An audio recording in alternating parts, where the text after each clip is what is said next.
Yeah, I'm gonna be reacting to facts about Star Wars. Look, I'm an old Star Wars fan, not the PC Star Wars, because fuck that shit. But anyway, hope you enjoyed this video. Leave a like, comment below, subscribe to my channel, follow me on TikTok. Let's begin.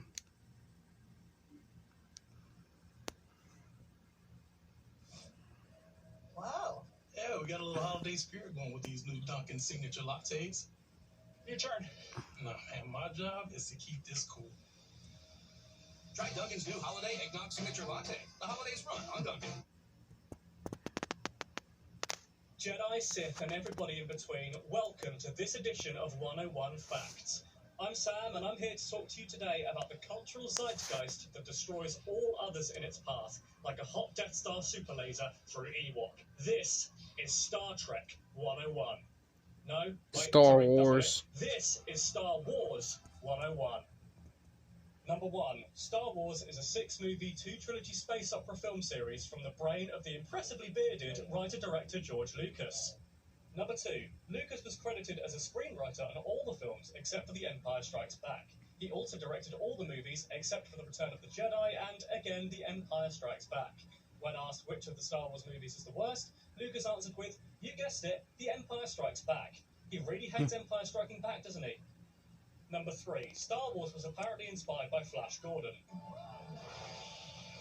No, not that one. The one that Queen sang that song about.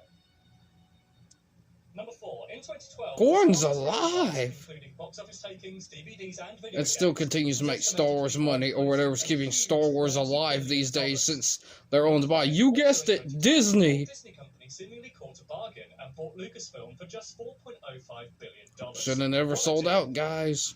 Number 6. In a move that confused the entire planet, the first film of the Star Wars series is Episode 4, A New Hope. Because, you know, who needs maths?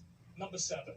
To be fair, it was originally entitled just Star Wars, and later entitled Episode 4, A New Hope, in a 1981 theatrical re-release. Still, pity the people who had missed the memo and saw Episode 5 appear a few years later, while quaking in fear that they'd slipped into a coma somehow and missed the other 4. Number 8. Adjusting for all that economic inflation stuff that's happened over the years, this is the 3rd highest grossing movie of all time, behind Gone with the Wind and Avatar. Number 9. Star Wars was also the first ever science I prefer fiction the film to be nominated original for the Star Best Picture Wars. Academy Award, which is fitting, because C-3PO kind of looks like one of those statues, don't you think? Number 10. A New Hope was what inspired a young And the James original Cameron to quit his games. job as a truck driver and join the film industry in 1977. Number 11. A New Hope was the live-action movie debut of a young actor called Mark Hamill. Number 12. Hamill was followed by the Star Wars creations by none other than Freddy Krueger himself, Robert England, who very kindly did not Freddy. his sleep, but encouraged him to try out for the role. Number 13. Hamill plays Luke Skywalker, the main protagonist of the original Star Wars trilogy. Originally, the character had the name Anakin Starkiller, which is not only needlessly aggressive, but also doesn't make sense. You can't really kill stars on your own. But then, I guess you can't walk on the sky either. Funny, can't imagine where the Force Unleashed got their idea from. Skywalker is a moisture farmer on the desert planet of Tatooine. Tatooine was named after a town near the set in Tunisia called Tatooine. It's unknown whether or not there are real Jawas there, though. Number 15. Episode 4 was also filmed in Guatemala, California, and the UK. The studio unfortunately did not have the budget to go into actual outer space, which is a shame, really. Number 16. Filming in Tunisia was so hot they had to change C-3PO's costume from plastic to fiberglass so it wouldn't melt. C-3PO actor Anthony Daniels felt so uncomfortable in the suit, he seriously considered not doing the rest of the film, which is understandable if you feel like you're walking around the desert in a golden slow cooker. And this is why you always have to have water on standby Number 17. before you even put the costume on. Though, so much so that he's the only actor to appear in all of the Star Wars films. It's like the old phrase goes, once you go gold, it never gets old. If that's not a line in the new trilogy, then I, for one, would be very disappointed. Number 18. Another thing that appears in every Star Wars film is the phrase, I have a bad feeling about this. I've got a bad feeling about this. I have a bad feeling about this. I have a bad feeling about this. Funny, can't imagine where they got that idea from. I have a bad feeling about this.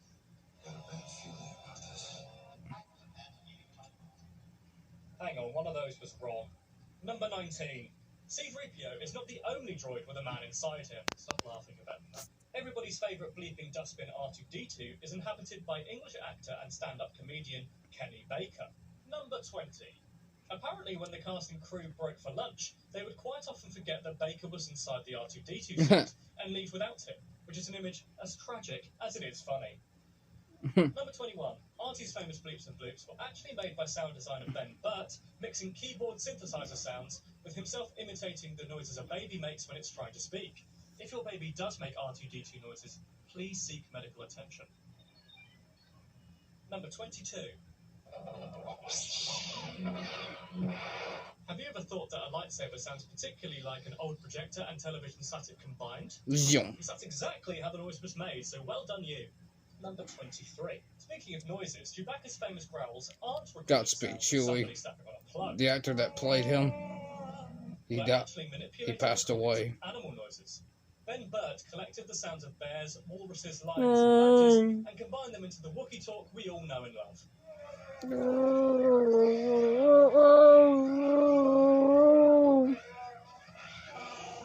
Number 24. Chewbacca's role as the non-English speaking co-pilot was inspired by Lucas's dog sitting up in the front seat of his car. In fact, Chewbacca's name is derived from the Russian word for dog, Sobaka. Whether or not Lucas's dog is 8 foot tall like Chewbacca is unknown, but kind of unlikely. Number 25. Come on, Chewbacca's Chewie. the only fictional characters to ever receive a lifetime Chewie, achievement that's the award wrong at the way. MTV Movie Awards, which probably says Wrong a way lot to more put about 3PO's MTV head on. Number 26. Oh. Chewbacca is played by What does he know? He's a Peter Wookiee. Mayhew, who is over 7 feet tall. He says apparently all it took for him to get the Godspeed, role was brother. to simply stand up. my Number 27. God, he's a Before he tree. played Chewie, Mayhew was an orderly at a hospital in Yorkshire. Number 28. Mark Hamill claims that studio executives were originally unhappy that Chewbacca was running around without clothes on and tried to give him This obviously did not work, and Chewie is still as naked as the day he was born, or hatched, or spawned, or wherever he came from. Where did he come from? Besides, would you try to put clothes on him against his will? Don't even dare ask him that question. Didn't think so. Number 29. Everyone knows that Chewie can't be without his best friend Han Solo, who is a giant green alien with gills. Or at least he would be if the original draft had stayed in place. What are you looking at? Number 30. Harrison Ford famously portrays Han. It very nearly wasn't him. George Lucas's first choice was actually the walking gold watch hiding place, Christopher Walken.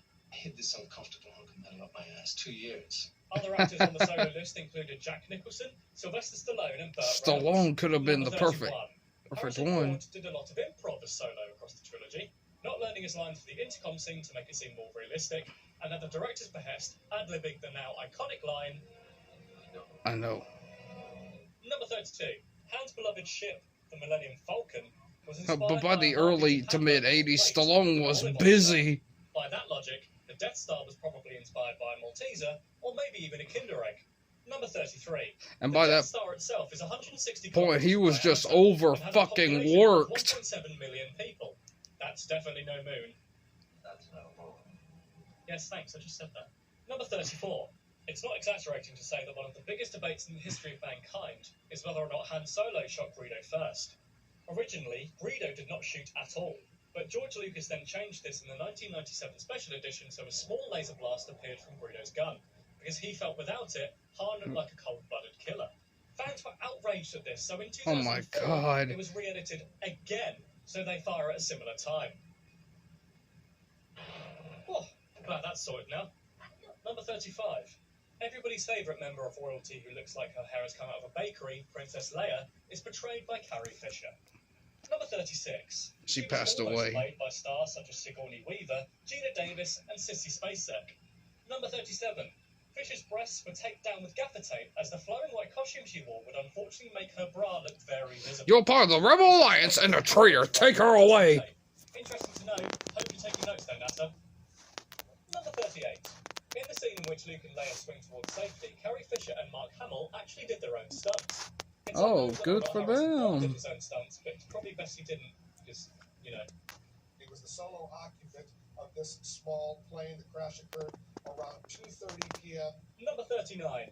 Despite the fact it's a major plot point, Leia and Obi-Wan Kenobi never actually meet one another in A New Hope. She does see him from a distance, however, if that counts, I've met Jennifer Lawrence in her own house. Number 40. Obi-Wan Kenobi actor Alec Guinness apparently said to his friends while making the film that it was fairy tale rubbish with excruciating dialogue. but said that the end product was an exciting but noisy spectacle. Sorry, Alec, I know you didn't speak like that at all. Number 41. That being said, for saying the excruciating dialogue in the noisy spectacle, he was nominated for the Best Supporting Actor Oscar. So it wasn't that bad, was it, Guinness? Number 42. In the scene in which Kenobi is shuffling around inside the Death Star at great height, he's actually only 6 feet off the ground. The drop and the background is actually a painting. I'm surprised he didn't Number even look 43. down. Bit of a spoiler alert for this one, but since the film has been around for nearly 40 years, it's your own fault if you haven't caught up. Famously in The New Hope, Kenobi appears to die at the hand of Darth Vader. Well, either that or he pulls off a fabulous escape Houdini would be jealous of. Zoom. You dead. Alec Guinness claims that Kenobi's death was his idea, as he didn't want to be in any sequels. But George Lucas says that he was angry when he discovered that Kenobi was going to die, so nobody knows the real story. Number 44. Speaking of old Darth, Nobody everybody's favourite knows. asthmatic-sounding warlord only has 12 minutes of screen time in A New Hope. Number 45. He's physically played by David Prowse, while his booming voice is provided by James Earl Jones. Great Number Darth 46. Vader voice. Vader in Dutch Amazing. means father, which may or may I not am be a your reference to the father. plotline further down the road. I don't want to, ruin that for you, but I am your father. Great one-liner. number 47. No. Well, I guess with that I spoiler, am your perhaps we can move to the father. next franchise, The Empire Strikes Back. Episode 5 made a whopping $538 And when million Earl Jones at was the like, box office worldwide. at the end of it, Number 48. The film also won an Oscar for Best Sound. he's like, Number he's 49. lying. The scenes set on ice planet Hoth were filmed at a glacier in Finns, Norway, quite often in sub-zero temperatures. I bet the C-3PO and Chewbacca actors were suddenly delighted with their costumes. Number 50. You don't know everything about Wookiee. That's weird. Leia, you know that's your brother, right? A lightsaber in the opening act of the film, becoming the only non-Jedi character to do so in the original trilogy. Number 52. The Empire Sorry, Strikes folks. Back is also where the series introduces over-microwaved P lookalike and Jedi Master Yoda, whose name in the original script was Buffy. We can see why they changed it, defeating Sith and vampire slaying would be too much to do for one little guy. 53, number. Yoda's species is a complete mystery as it's never clarified, which is odd considering there are over 248 named alien races in the Star Wars canon. Number 54. To put Yoda on the big screen, the production team considered everything from a small child in a costume to even a monkey in a mask.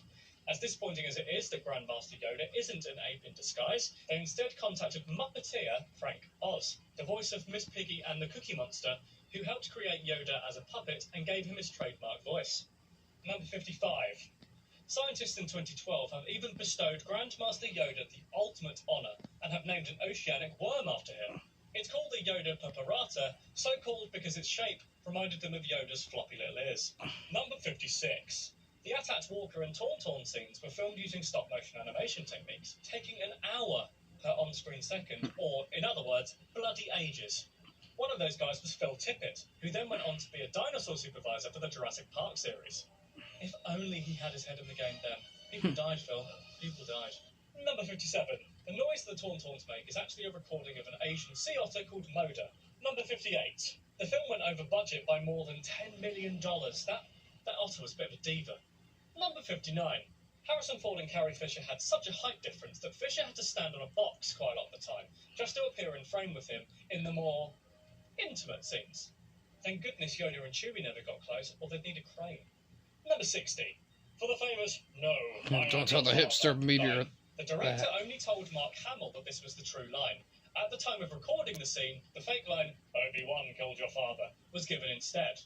Number 61. Every time Luke appears upside down in this film, he uses the Force. That rush of midichlorians to the head must do the trick. More on those later. Number 62. 30 deaths appear on screen in Episode 5, which sounds like a lot, but actually is the lowest of the entire saga. Number 63. With a 95% approval rating on Rotten Tomatoes, The Empire Strikes Back is the critically highest rated of all the Star Wars movies. Number 64. Almost let the In redacted 1983, tomatoes. Episode 6, entitled Return of the Jedi, was released. Number 65. Twin Peaks director David Lynch was approached to direct Return of the Jedi, but he declined, saying he didn't like science fiction. Ironically, a year later, he would go on to direct Dune, a sci-fi movie now infamous for being such a huge box office bomb. Number 66. Steven Spielberg and, weirdly, body horror lover David Cronenberg were both also asked to direct. Both declined, and the directing job went to Richard Marquand instead. Thank God. Lord alone knows what Cronenberg would have done with those poor Ewoks if he got his hands on them. Number 67. The film was codenamed Blue Harvest to avoid locations overcharging, which happened several times in the production of The Empire Strikes Back. Number 68. In the scene when C-3PO is being attacked by Jabba the Hutt's pet thing, Salacious Crumb, Anthony Daniels' cries are real as he's actually having a panic attack. What a method actor. Number 69. Carrie Fisher seemed to channel fanboys and perverts everywhere when she complained her costume in the previous two movies did not show off that she was a woman enough. Basically, it covered her bod up too much. This led to the now infamous Jabba slave girl bikini she found herself in. The bikini was made of metal, so there had to be repeated reshoots due to wardrobe malfunctions. They had to nip in the bud. Number 17. Intergalactic Slug Hustler and Donald Trump look-alike Jabba the Hutt is one of the most expensive puppets ever made, costing a staggering No, Soros is the one that's Jabba the Hutt, okay? 3 people to physically operate, including one lucky chap dedicated to his tail. And you complain about your job. Number 71. When Darth Vader is unmasked for the world to see, it's actually the face of Sebastian Shaw, a completely different actor to the person that's been playing him in the films up to that point. Oh, he looks tired, doesn't he? Have a cup of tea, mate, or perk you Oh, no, wait, he's dead. Number 72. Actually, an apparently pitched ending to this scene involved Luke putting on Darth's mask and becoming the new Darth Vader, saying, "I will crush the rebels and I will rule the universe." This admittedly badass moment was taken off the table when Lucas realised how incredibly depressing that ending is. Number 73. Return of the Jedi also introduces us to the race of living teddy bears that are the Ewoks. Ah, aren't they cute? One of those Ewoks is Wicket, played by actor Warwick Davis, who was chosen because R2-D2 actor Kenny Baker, who was meant to be playing Wicket, got food poisoning on the day. Number 74. The Ewoks are said to be named after the Native American tribe the Miwok, who lived in the forest that doubled for Endor in the movie. Number 75. Admiral Akbar's voice was performed by radio actor Eric Bowersfield, who apparently came up with the voice just by looking at a picture of the character. Number 76. In the 2004 special edition DVD, Sebastian Shaw's Anakin Skywalker Force Ghost is replaced with Hayden Christensen, who played Anakin in the prequels. Oh yes, speaking of which, number 77. Yes, in 1999, the prequel series of movies kicked off, this time obeying the laws of mathematics, and starting with Episode 1, The Phantom Menace. Then Episode 2, Attack of the Clones, before ending on Episode 3, Revenge of the Sith. Number 78. When the trailer for The Phantom Menace debuted in 1998, many theatres reported people buying tickets for the movies, watching the Star Wars trailer, then leaving before the main filming had begun. The days of being a fanboy before YouTube sure sounded hard and expensive. Number 79. Tom Hanks, Denzel Washington, Morgan Freeman, and Kurt Russell were all considered for the part of Qui-Gon Jinn, the Jedi played by Liam Neeson. Number 80. In retrospect, they may have wanted to go with one of those guys because Liam Neeson's height caused an extra $150,000 in set construction cost. The sets were built to be only slightly taller than the actors, so the rest of the frame could be filled in with CGI. But Liam was taller than they thought, so they had to build more stuff. Who'd have thought just a few Neeson inches would end up costing so much? Number 81. Tupac Shakur was a massive fan of Star Wars and was asked by George Lucas to audition for the role of Mace Windu. I had enough of these motherfucking snakes on my motherfucking boat. Number 82. Mace Windu went to Samuel L. Jackson instead. Windu's lightsaber is unique in a couple of ways. Firstly, it's purple, which Jackson wanted so he could identify himself in big battle scenes amid a sea of blue, red, and green sabers. Secondly, it apparently has the words "bad motherfucker" engraved on it, because Samuel L. Jackson apparently can't use any prop that doesn't have that written on it. Number 83. See what you did there. Obi-Wan Kenobi in The Phantom Menace. He apparently kept making lightsaber noises whenever he filmed battle scenes. He had to gently be reminded that they would be added on later. Number 84. McGregor's brother Colin is an RAF pilot who apparently works under the codename Obi-2. You see what I did there? 1 and 2, 1 and 2. Clever. Clever, good enough. Number 85. The Phantom Menace also introduced the world to one of the most beloved characters in the history of film. Jar Jar. Jar That's Jar annoying. He's played by Ahmed Best, who performance captures and voices him, and in one of the greatest film mysteries of all time, was shamefully not nominated for any award for his performances. What were you thinking, Academy? Number 86. Horny Sith Master Darth Maul has a total of 10 horns on his head, and only blinks once throughout the entire film. He was also voiced by comedic actor Peter Serafinowicz. Number 87. The prequels introduced the idea of midichlorians, the bizarre idea of talking blood cells that live inside humans and tell them what the Force wants them to do, and I'll let Neeson take over from here. Midichlorians are microscopic life form inside cells. They live inside me. Yes. We are symbionts. Symbionts? Life forms live together. Each can affect each other. Let me turn it up so y'all can hear it. Life wouldn't exist, even if no knowledge of the Force. Just what? Number 88. The terrifyingly voiced Christopher Lee plays Count Christopher Dooku Lee, in Attack of the aka Clones. Dracula. His name is a reference to the Japanese name of poison, but it had to be changed to Ducan in Brazil, because in Portuguese, Dooku means from the arse, which is a far less surprising, but far more hilarious name. Number 89. Hair-gelled boy band NSYNC were originally going to appear in Attack of the Clones after George Lucas's daughter harassed him to include them, but they had to say bye to those scenes after they were cut because of fan outcry. Don't worry, Darth. Number 90. Episode 2's working title was Jar Jar's Big Adventure, which was probably in the hope that if anybody found But a Misa new am version government. of the title, they would Misa rather shoot themselves am in know the head. nothing. There was anything with that name. Number 91. With a budget of $120 million, Attack of the Clones is the most expensive Star Wars film ever made. So far. Number 92. For episode 3, Hayden Christensen gained 24 pounds by eating 6 meals a day. My So if God. you're thinking of being a Sith Oh Lord, my- then pack on those pounds and get on that Oh ice my cream. God, he must have been Number Hellboy. 93. Every single clone trooper in episode 3 is CGI. None of them were physically made. Number 94. Originally in episode 3, a young Han Solo was meant to appear and be seen living with Wookiees like a furry Brady Bunch, but later this was cut. Number 95. The original cut of episode 3 was a bum-numbing 4 hours long, which is enough to turn anyone to the dark side. Number 96. The Star Wars franchise in total has made $12 billion in toy sale revenue. Look, I even And have a 10 of Darth those millions Vader must have come from Jar Jar portrait dedicated Number to Darth 97. Vader. The 4th of May is now celebrated Because worldwide. Darth as Vader International does not Star take Wars any Day because, bullshit, as the old phrase goes, regardless may the 4th of what of y'all May say be with about you. Darth Vader. Number 98. The Damn, first my of the fault, new he's making the sequels galaxy films, great The Force again. Awakens, will be released in December of 2015. You'll be able to tell when it's out from the floods. Floods either caused by tears of sweet, sweet joy. Listen, I or lost tears of interest in crushing Star Wars after unbearableness. The Last Jedi went full PC and the rest of the new Star Wars Number 99. series. It'll be went directed by political. Lance Lover and ultimate geek director J.J. Abrams. Guy's He's a also fucking co-writing geek. Chair too, if they had chairs for that. I don't imagine they write something up, so I guess they must. Number 100.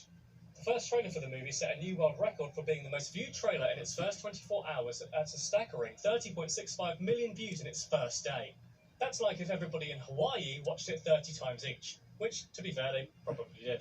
Number 101. There are 5 more Star Wars movies planned across the next 5 years, so if you don't love Star Wars now... And how's that you been have to working learn out to. for you, ass munch? We're home. Anyway, folks, hope you enjoyed this video. Please do leave a like, comment below, subscribe to my channel. And look, I didn't do it for clickbait reasons. Look, I love the old Star Wars films. The old ones and the old books, in fact. But what Disney's doing to it now is just milking it like it's a dairy cow at a goat farm, to say the least. And long live classic Star Wars. And long live Darth Vader. Follow me on TikTok, and I'll see you next video.